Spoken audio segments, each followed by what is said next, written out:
우리가 뭐 미술에 깊은 어떤 식견이나 통찰을 가지고 있지 않을지라도 음악계에서 유명한 베토벤이나 모차르트 뭐 이런 사람들을 우리가 핸델 뭐 이런 사람을 한번 들어본 것처럼 우리가 그림을 그리는 화가 중에도 빈센트 반 고흐라는 인물을 그래도 들어서 알고 있고 또 매체 등을 통해서 한 번이라도 이 사람이 그린 그림을 그 사람의 자화상이라든가 또 그 사람이 그린 들판 모습이라든가 이런 걸 우린 본 적이 있습니다.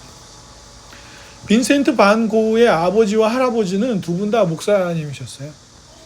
그래서 빈센트 반 고흐도 신학대학에 진학하려고 했었고 여러 가지 이유로 원치 않게 잘 되지 않자 그래도 탄광촌에 가서 일종의 선교사로 파송을 받아가지고 복음을 전하는 열정적인 젊은 시절을 보내기도 했습니다. 그때가 아마 20대 중후반이었어요.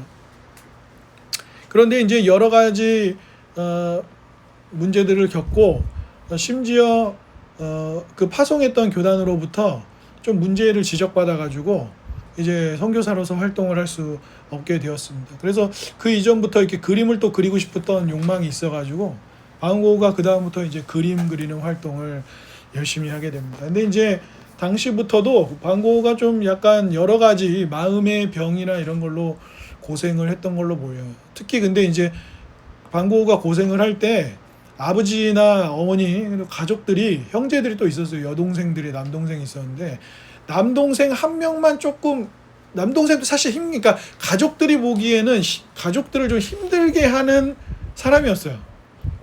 그렇기 때문에 미술적으로 천재적인 그런 걸 갖추고 있었지만 가족들이 좀 감당하기가 힘들어서 남동생 한 명만 형을 좀 돌보고 유대관계를 갖고 좀 이랬고 나머지 가족들은 좀 힘들어했고 아버지는 또 신학을 하고 목사로 살 수 있는 기회들이 지나가고 또 뭔가 원치 않는 대로 되다 보니까 아들을 좀 창피해했던 것 같아요. 근데 그런 여러 가지가 반 고흐에게 굉장히 상처가 됐고 물론 그런 상처들이 예술적 결과로 드러난 것도 부인할 수 없지만 참 많은 고통을 겪은 거예요. 원치 않게 이제 신학의 길을 가지 못하게 되고 탄광촌에서 가난한 이들과 함께하며 또 열정적으로 보냈는데 그게 문제가 됐어요. 쟤는 너무 좀 그런 거 아니야? 그래서 교단에서 그런 지위를 박탈당하고 또 질병이나 가난 평생 가난했고요. 거의 죽기 전까지도 삶을 마칠 때까지 너무 힘겨운 시간들을 많이 보냈습니다. 근데 꼭 반 고흐만 그런 건 아니에요. 우리들의 인생도 잘 돌아보면 특별히 어디 내세울 만한 뭐가 없더라도 우리도 질병 문제든 가난의 문제든 재정적인 문제든 여러 가지 인생의 문제들을 겪고 관계의 문제도 겪게 됩니다. 시편 42편과 43편은 사실상 하나의 시편으로 봅니다. 많은 학자들이.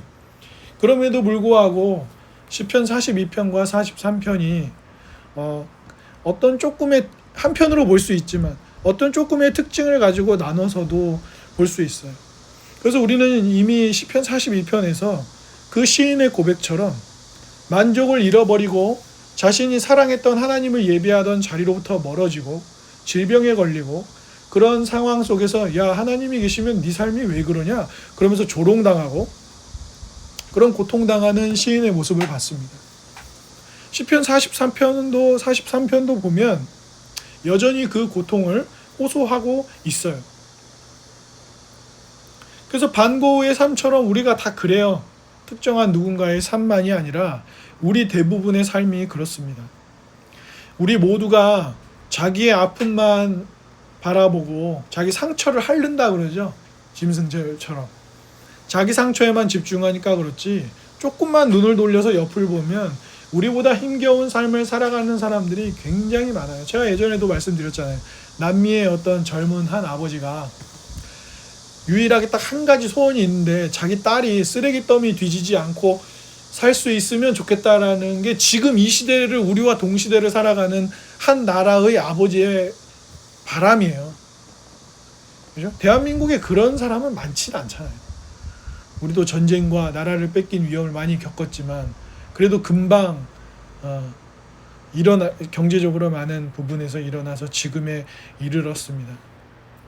그래서 오늘 이 시인의 고백을 보면, 그런데 시편 43편에서 독특하게 그럼 볼 수 있는 게 뭐냐, 시편 42편과 거의 같은 내용임에도 불구하고 1절을 같이 한번 읽어보겠습니다. 본문에 오늘 시편 43편의 1절 한번 같이 읽어볼까요? 옆 사람 소리 들으면서 맞춰서 시작. 하나님이여 나를 판단하시되 경건하지 아니한 나라에 대하여 내 송사를 변호하시며 장사하고 불의한 자에게서 나를 건지소서. 예, 우리가 성경을 읽을 때 좀 꼼꼼하게 읽을 필요가 있어요. 이번에 주일학교 연합 모임에서도 아이들 성경 어떻게 읽어야 되는지, 묵상할 때 어떻게 해야 하는지, 우리가 했던 DNQT 내용들을 좀 정리해서 아이들과 나누고 했는데, 마지막 시간에 그래도 조금 한번 실습해서 내보라고 하니까 그래도 아둥바둥해서 내더라고요. 생각보다 굉장히 잘 쓴 아이들도 있었고, 물론 제가 도와준 아이들이 있었는데 그 도와준 걸 옆에서 들었던 것 같아요. 그리고 제 말을 좀 옮긴 것도 있었지만 어쨌든 그건 눈치가 있는 거고, 본문을 제대로 읽어내려고 애를 썼던 것이죠. 잘 보시면 지금 시인이 철저하게 법적인 용어들을 사용하고 있어요. 나를 판단하시되 내 송사가 뭐예요? 법정에서 다투는 거죠. 그걸 송사라고 하잖아요.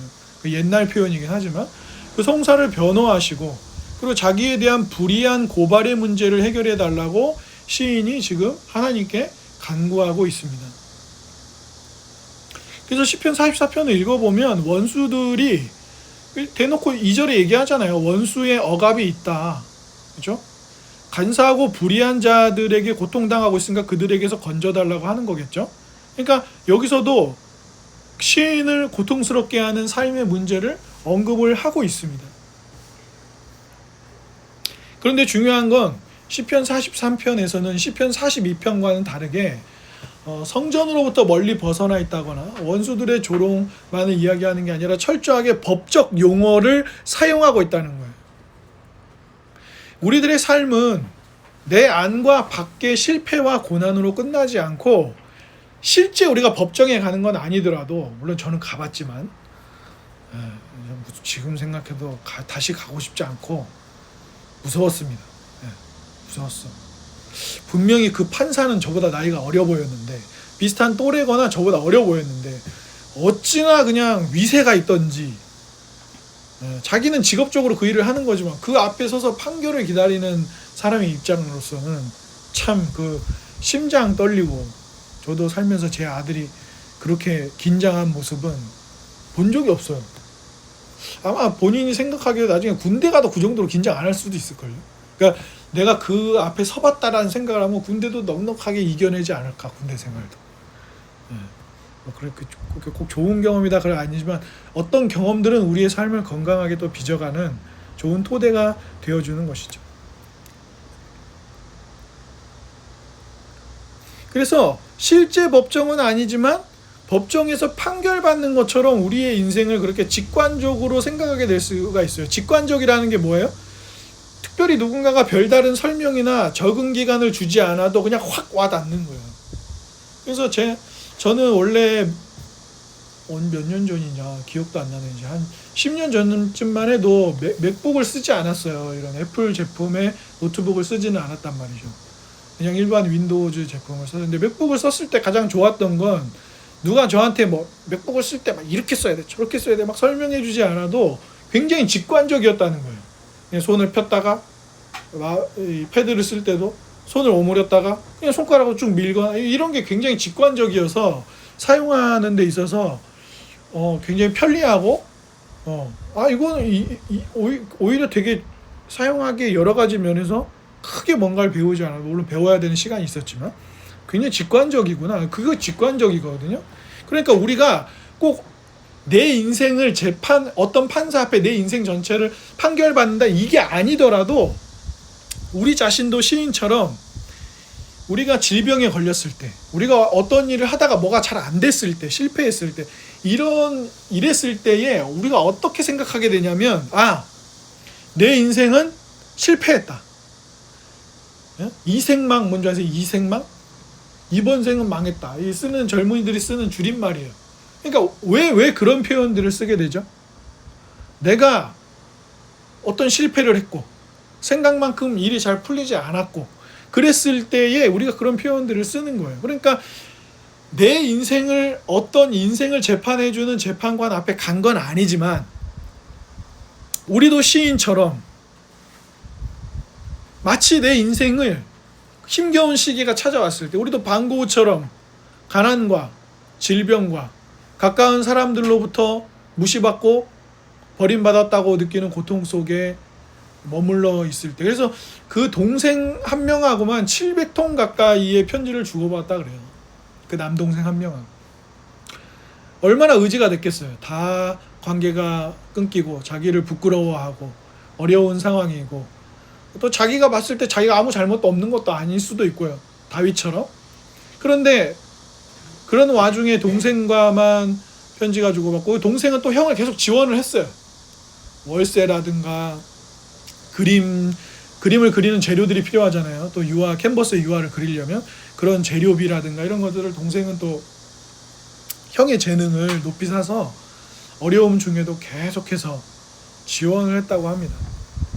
이렇게 역사에 남을 화가가 될 줄 가족들이 알았다면 가족들도 많이 힘들었을 것 같아요. 방고가 그렇게 마냥 정상적이지만은 않았으니까. 그런데 그래도 이런 재능을 좀 더 빨리 그들도 함께 발견할 수 있었다면 가족들도 아마 좀 방고하고 더 좋은 관계로 지낼 수 있지 않을까 싶은데 동생 한 명만, 남동생 한 명만 그 재능을 봤던 것 같습니다. 근데 우리도 그렇잖아요. 야, 너는 뭐 대학 입시에 실패했냐? 너는 실패자야. 너 취직이 잘 안 되냐? 넌 낙오자야. 너는 연애나 결혼이 생각만큼 잘 안 돼? 너는 실패한 사람이야. 그러니까 다양한 이 사회의 잣대들로 봤을 때 우리 얼마나 많은 이유들로 너는 기준에 미치지 못했고 너는 노후를 준비하지 못했고 왜 갑자기 코스피가 7천 8천 갔대 수많은 사람들이 가진 쌈짓돈 털어서 주식시장에 들어갔습니까? 그리고 왜 그들 중에 꽤 많은 사람들은 지금 마이너스 막 40% 70%가 돼가지고 정부를 원망하고 왜 그러고 있어요? 그걸 포모라고 하거든요. 포모. FOMO라고 줄여서 약자로 쓰는데 그게 뭐예요? 나만 뒤처지고 있다라는 판단이에요. 나만. 다른 사람들 다 주식해가지고 막 삼성 하이닉스 사가지고 막 50% 올랐다 그러고 100% 올랐다, 누구는 막 200% 300% 올랐다 그러는데 나만 거기로부터 떨어져 있는 것 같은 그런 소외감을 느끼는 거죠. 그러니까 뒤늦게 뛰어들었다가, 근데 뒤늦게 뛰어들었는데 주식에 대한 공부도 안 돼 있어요. 주식 어떻게 되는지도 잘 몰라. 그러니까 어떻게 해요? 그냥 삼성전자 하이닉스 냅다 지르거나 아니면 어떻게 해요? 레버리지, 2배 레버리지. 오르면 2배 올라가고 내려가면 2배 내려가요. 근데 얼마나 웃긴 건 줄 아냐면 이게 최근에 PD수첩에서 방송을 했는데 이 레버리지는 사실은 좀 전문 영역에 있는 사람들이 투자해야 되는 거예요. 예를 들어서 10% 내려갔어요. 그리고 다시 10% 올라오면 제자리여야 되잖아요. 근데 100만 원을 그렇게 투자 레버리지로 하면 10% 내려가서 10만 원 깎여서 90만 원 됐어요. 그럼 다시 10% 올라가죠. 그럼 100만 원 돼야 되죠. 안 그래요. 96만 원 정도 돼요. 그러면 이 올라갔다 내려갔다를 계속 반복해서 제자리 걸음이라고 한번 생각해 봅시다. 그러면 내려갔다 올라갔다 할 때마다 감가가 돼요. 계속. 복리기 때문에 복리로 깎이는 게 있어요. 절대 제자리로 안 돌아옵니다. 그러면 어떻게 돼요? 그렇게만 돼도 내 자산이 깎여 나가는데 샀을 때보다 더 내려간 상태로 감가됐다고 생각해 보세요. 그래서 마이너스 70% 이런 사람들이 생기는 거예요. 그러니까 우리도 인생의 재판정 앞에서 주식이 실패했고 노후를 준비하지 못했고 연애와 결혼이 안 되고 집장만도 실패했고 누구는 테슬라 타고 다니는데 나는 매연 뿜뿜 뿜어대면서 좋지 않은 차 타고 다니고 있고 누구네 집 애는 뭐 중앙대 들어갔다 하는데 우리 애는 대학도 못 갈 것 같고 누구 자식은 대기업에 들어갔다고 하는데 자기 자신은 좀 안 돼서 실패한 것 같고 우리 모두가 어떤 생의 재판정 앞에서 나는 실패했다. 나는 안 된다. 우리는 모두 그런 법정 속에 살아가요. 이것이 사회문화적으로 때로는 실제적인 삶에서 주어지는 경험들이지만 그런 것들 모두가 우리 각 사람들을 보이지 않는 각자의 삶의 법정에 세워서 무겁게 우리를 주저앉게 만드는 원인이 됩니다. 시인도 마찬가지죠. 시인이 구체적으로 어떤 위기를 겪었는지 우리는 다 알 수 없습니다. 다만 시인이 겪고 있는 문제는 그리고 그가 법정적 용어들을 사용하며 하나님 앞에 호소하는 이 상황은 우리가 그런 상황들을 우리 삶에서도 한번 적용하면서 생각해 볼 수 있는 것입니다. 그런데 예수님은 매우 이 시편 43편과 관련해서 매우 독특한 주장을 이 땅에 오셔서 하셨어요. 어떤 주장을 하셨냐? 제가 본문을 읽어드릴게요. 요한복음 8장에 보면 요한복음 8장 12절인데요. 제가 찾아서 읽어드리겠습니다. 예수님이 이렇게 말씀을 하세요. 예수께서 또 말씀하여 이르시되 나는 세상의 빛이니 나를 따르는 자는 어둠에 다니지 아니하고 생명의 빛을 얻으리라. 이 말씀을 하십니다. 이게 오늘 시편과 뭔 상관이냐? 오늘 시편 43편의 3절을 한번 같이 읽어보겠습니다. 시작.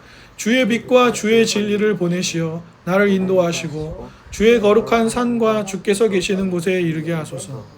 여러분, 이 빛이라는 은유, 빛이라는 상징은 신구약 성경에서 자주 사용되어지는 신학적 개념입니다. 하나님께서 실제적으로 도우시거나 하나님이 그들의 백성의 고통 가운데 함께 하실 때, 그리고 언약을 반드시 지키셔서 그의 백성들에게 선을 베푸신다고 할 때 이 빛이라는 이 용어가 신구약 성경에서 반복적으로 사용됩니다. 시편 4편 7절에도 주의 얼굴을 빛을 들어 우리에게 비춰달라라는 고백이 있고, 시편 44편에도 주의 오른손과 주의 팔과 주의 얼굴의 빛을 이야기하고 있습니다. 시편 89편에서도 주의 얼굴 빛 안에서 라고 반복적으로 이야기해요. 시편만 그러냐? 그렇지 않습니다. 이사야 선지자도 선지서에서 하나님이 비춰주시는 빛을 이야기하고 있어요. 이러한 빛에 대한, 또 이사야 9장 2절에도 메시아가 와서 우리에게 무엇이 된다고 이야기하냐면 큰 빛이다, 이렇게 이야기하고 있습니다. 그러니까 빛이라는 성경의 상징이나 또 비유로 설명하는 내용들이 일관되게 우리에게 강조하고 있는 것, 그래서 하나님의 임재나 하나님이 그의 백성들을 보살피시는 것, 특별히 그것이 메시아, 약속된 언약의 구원자를 통해서 우리에게 이루어질 하나님의 은총과 깊이 있다는 것입니다. 그러니까 예수님이 나는 세상의 빛이니 나를 따르는 자들은 어둠 속에 있지 않고 생명의 빛을 얻을 거야 라고 얘기했을 때, 이건 유대인들이 처음 듣는 말이 아니에요.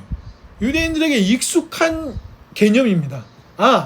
하나님께서 그의 백성들에게 복을 주시기 위해 주시겠다고 하던 그 빛이 저 예수 그리스도를 통하여 성취되어지는 이야기인가 보다 라고 이해할 수 있는 거예요. 충분히 이해할 수 있는 내용입니다. 요한복음 14장 6절에는 예수님이 얘기하신 그 유명한 얘기가 뭡니까? 내가 길이요 진리요 생명입니다. 그래서 이 빛과 진리는 또 함께 사용되면서 그 빛과 진리가 백성들을 구원하고 이 고통 속에 있는 백성들에게 은총을 준다는 것. 그런데 더 중요한 건 무엇입니까? 법정적 용어를 사용하면서 나를 이 인생의 재판에서 나를 변호해 주십시오. 이 인생의 재판에서 내가 너는 인생에서 실패자, 너는 멸망당해야 될 자로 판결되지 않도록 적극적으로 법적 용어를 사용하면서 나를 변호해 주십시오. 솔직히 한번 물어봅시다. 김채원 형제님, 그때 우리 변호사님 우리 옆에 있었잖아요? 그때만큼 변호사님이 의지가 된 적이 있었어요? 없었어요? 없었죠? 네. 저도 변호사님만 쳐다보고 있었고 변호사님 시킨 대로 했습니다. 제가 그날 재판장 들어갈 때 변호사님이 아버님 이렇게 기분이 나쁠 수 있지만 이런 태도와 이런 말과 이런 내용으로 하시고 그 전에 제가 탄원서를 쓸 때도 아버님 이렇게 쓰십시오. 그래서 저는 변호사님 시킨 대로 했어요. 왜냐하면 제가 전문 영역이 아니고 그리고 재판정에 가서 뭐를 잘해본 거는 그분이니까 우리 억울함이 있지만 우리는 최대한 억울함을 우리가 풀어낼 수 있도록 우리 옆에 변호사님이 있었던 거죠. 그때만큼 변호사님이 멋져 보인 적이 없었어요. 그러면서 이제 거기서 나올 때 이제 문제는 거의 일단락이 된 듯하다. 수고하셨다. 그래도 원하는 만큼의 결과는 나왔다. 그래서 참 그날 마음이 좀 그랬습니다. 진짜 그 몇 개월을 막 시달리고 무슨 범죄자인 것처럼 취급받고 네. 그런 시간이 참 저도 고통스러웠거든요. 네. 마찬가지예요. 시인은 구하는 것입니다. 하나님, 내가 인생의 재판에서 내가 질병 때문에 내가 원수들이 나를 조롱하는 것 때문에 인생의 재판에서 내가 낙오자로 끝나는 인생이 되지 않게 나를 변호해 주시겠습니까? 그런데 그 변호를 누가 해줘요? 자, 내가 빛이야. 내가 그 예언되어졌던 진리야. 예수님 자기가 진리라고 말씀하시잖아요. 그런데 그런 예수님을 만나고 난 사람들에게 일어난 일이 뭐냐를 사도 바울이 이렇게 얘기를 하는 거예요. 로마서에서 이렇게 얘기하는 거예요. 그러므로 복음을 설명했어요. 예수님이 우리를 구원하신 구원이 뭔지를 로마에 있는 교인들에게 설명했어요. 그러니까 사도 바울이 이렇게 말을 해요. 그러므로 이제 그리스도 예수 안에 있는 자에게는 똑같이 법정 용어를 사용합니다. 결코 정죄함이 없다. 이는 그리스도 예수 안에 있는 생명의 성령의 법이 죄와 사망의 법에서 너를 해방하였다. 그러면서 이 로마서 8장의 마지막에 가서 사도 바울이 하는 말이 뭐예요? 야, 네가 그 재판정에서 얻게 된 예수 그리스도로 말미암아 자유와 더 이상 죄와 사망으로 매여 있지 않고 성령의 법이 생명으로 너를 이끄신 그 은혜를 너가 누리게 되었잖아. 예수님을 믿어서. 그거는 어떻게 되는 줄 아냐? 취소가 안 돼. 그래서 뭐라고 한 거예요? 내가 확신하노니 사망이나 생명이나 천사들이나 권세자들이나 현재일이나 장래일이나 능력이나 높음이나 깊음이나 다른 어떤 피조물이라도 우리 주 그리스도 예수 안에 있는 하나님의 사랑에서 끊을 수 없다. 이게 놀라운 거예요. 다시 번복되지 않아요. 다시 너는 아니야. 내가 너 해방시켜준다고 법적으로 얘기했던 거 취소. 너 다시 넌 사망이야. 이런 일이 없단 말입니다. 하나님께서 예수 그리스도를 우리에게 빛으로 보내주셔서 하나님께서 예수 그리스도를 우리에게 진리로 보내주셔서 시편 43편에서 시인이 의지했던 하나님께 호소했던 이 법정에서 나를 의롭다 해주십시오. 이 법정에서 나를 살려주십시오. 이 법정에서 내가 죄인으로 판결되지 않도록 은총을 베풀어 주십시오라고 할 때 그것을 이제 수많은 시편과 선지자들의 글을 통하여서 우리에게 어떻게 해요? 주셔서 그리고 그 주시는 언약적 사랑은 어떻게 마지막에 성취되는 거예요? 예수님이 짠 오시더니 얘기하시는 거예요. 야, 구약에서 말했던 그거 있잖아. 그 빛이 나야. 그 진리가 나야. 그러니까 너희들이 시인이 이 시편 42편과 43편이 기독교 역사에서 전통적으로 우울해하고 어려워하고 힘들어하고 고난을 마주한 사람들이 많이 외우고 실제 예배 때도 그렇게 사용되었던 시편이 이 시편이 42편과 43편이란 말이에요.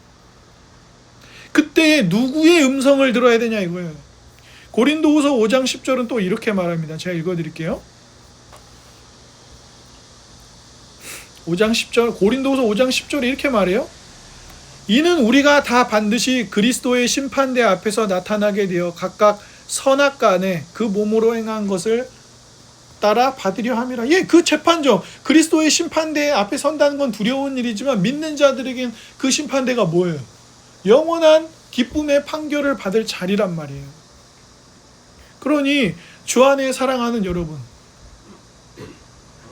만약에 누군가가 우리를 향해서 야, 판사가 너가 자유라고 하고 판사가 너가 무죄하다고 말해도 우리는 그렇게 말하지 않을 거야. 너는 여전히 취업에 성공하지 못했어. 너는 사람들이 보기에 고연봉의 멋진 사람이 아니야. 너는 손흥민처럼 일주일에 몇 억씩 버는 사람이 아니야. 너는 누구처럼 대기업에 들어가지 못했어. 너는 누구처럼 언어를 잘하지 못해. 너는 누구처럼 좋은 동네, 좋은 집에 살지 못해. 너는 누구처럼 마음 먹으면 여행 막 다니고 좋은 차를 타고 그러지 못하잖아. 너의 인생은 나고자야 라고 말할 때, 특히 사탄은 우리를 어떻게 미혹합니까? 하나님이 너 같은 사람을 기뻐하신다고? 웃기지 마. 너 지난주에도 회개했는데 또 똑같은 죄를 범했지? 너는 쓰레기야. 너 같은 사람이 어떻게 하나님 앞에 가서 하나님의 사랑을 받으며 예배할 수 있겠냐? 야, 하나님이 널 사랑하시는데 네 성적 이렇게밖에 안 돼? 하나님 너 사랑하시는데 너 이 정도밖에 성과가 안 나는 인생을 사냐? 네 인생은 효율로 따지면 완전 제로 마이너스야. 네 인생은 끝이야 라고 우리의 귀에 반복적으로 속삭인단 말이에요. 그때마다 그 이야기를 듣고 거기에, 그러니까 교만하라는 얘기가 아니라, 진실을 외면하라는 얘기가 아니라, 그런 판결 속에 빠져들지 말라는 거예요. 왜요? 시인이 지금 뭐라고 해요, 여기? 내 영혼아, 자기 영혼에게 말하는 거예요. 다른 사람에게 말하는 게 아닙니다. 내 영혼아, 김병두야, 네가 어찌하여 낙심하고 왜 불안해하냐? 너는 소망을 하나님께 돌아. 다른 데 두지 말라는 거예요, 소망을. 내 자식이 성공하는데 내 인생에 소망을 두고, 내 배우자가 이렇게 되는 거에 내 소망을 두고, 내 삶의 어떤 조건과 여건이 이렇게 갖춰주는데 내 소망을 두면 그것은 반드시 실패하죠. 반드시 무너지는 순간이 옵니다. 왜? 우리는 사람이니까요. 약함이 있습니다. 넘어지기도 하고 미끄러지기도 하니까요. 그러나 하나님께 소망을 뒀을 때 시인이 법적 용어를 사용하며 나를 변호해달라고 하는 이 변호는 영원한 거예요. 어떻게 영원해요? 사도 바울이 얘기했잖아요, 로마서에서. 이건 끊어지는 사랑이 아니다. 이거는 실패하는 사랑이 아니다. 이거는 넘어지거나 미끄러져도 우리를 다시 일으켜 세우는 것이다. 우리가 상상하는 그 어떤 존재나 피조물이나 내용도 우리를 그리스도 예수 우리 주 안에 있는 하나님의 사랑으로부터 끊을 수 없고, 그러므로 복음을 너희들이 믿는다면 더 이상 그리스도 예수 안에서 너희들은 정죄함이 없다는 거예요. 그게 우리를 흔들리지 않도록, 우리의 영혼이 사회 문화의 기준에 휩쓸려 쓰려가지 않도록 붙들어주는 거예요. 그런 사회 문화적 기준이 너무 공고하게 그런 게 필요할 수 있지만 너무 공고하게 자리 잡으면 우리는 사람들을 복음의 눈으로 보지 못하고 조건으로 계속 보는 거예요. 어느 대학 나왔어? 어느 지역 출신이야? 돈을 얼만큼 가지고 있어? 주식은 얼마나 잘하니? 노후 준비는 얼마나 했니? 너의 외모는 어때? 너의 배에는 식스팩이 있냐? 원팩이 있냐? 이런 걸로 계속 사람들을 판단한단 말이에요, 우리는. 그렇지 않아요? 우리 자신도, 저도 그래요. 누가 어느 목사가 설교를 잘한다 그러면 들어보기도 하지만 그 사람 어느 대학 나왔나? 누구 교수한테 배웠나? 유학은 갔다 왔나? 그렇지 않았다 하더라도 그 사람이 정말 한 편의 설교를 잘 준비해서 잘한 설교를 했다면 그거 그대로 봐주면 안 됩니까? 왜 굳이 어느 대학을 나왔는지 확인해야 되고, 그래서 외국 사람들은 제가 말씀드려, 만나면 나이 안 물어봐요. 무슨 직업 가지고 있는지 잘 물어보고, 몇 년을 만나도 그 사람 직업 모르는 경우 허다합니다. 근데 우리는 MBTI 어떻게 돼요? 혈액형 어떻게 돼요? 나이 몇 살이에요? 몇 년생이에요? 어느 대학 나왔어요? 어느 지역 출신이에요? 어느 동네 살아요? 아파트 살아요? 빌라 살아요? 어디 살아요? 이거를 만나서 얼마 안 된 순간에 다 물어봐요. 그래서 어떻게 합니까? 그 사람이 내가 계속 만나도 되는 사람인지 아닌 사람인지를 너무 빨리 확인합니다. 만약 우리가 누군가를 만났을 때 그 사람이 예수 그리스도를 믿고 있다고 하고 그 사람의 신앙 고백이 진실한 것이 어느 정도 확인이 되면 그 사람의 직업이나 이런 걸 굳이 확인할 필요가 있나요? 근데 우리는 거기에 너무 익숙해져 있단 말이죠. 우리의 우울함과 삶의 안팎의 여러 가지 어려움들은 다른 위로로 해결되지 않는다고 시인은 이야기하는 것입니다. 내 영혼아, 왜 절망하고 낭망하냐? 넌 소망을 누구에게 두라고요? 하나님께 두라고. 왜요? 제가 재판정에 서봤을 때, 그 억울함이 있었을 때 변호사님만 의지하면서 변호사님 의지하고 쳐다봤던 것처럼 또 다른 보혜사이신 성령님, 그리고 우리의 진정한 보혜사이신 예수님이 뭐 하시는 거예요? 그 죄의 법정에서 우리가 더 이상 멸망당할 존재가 아니라고 자신의 죽음과 부활로 우리를 변호하시는 거 아닙니까? 그리고 그 아들을 주신 분이 우리의 성부 하나님이시지 않습니까?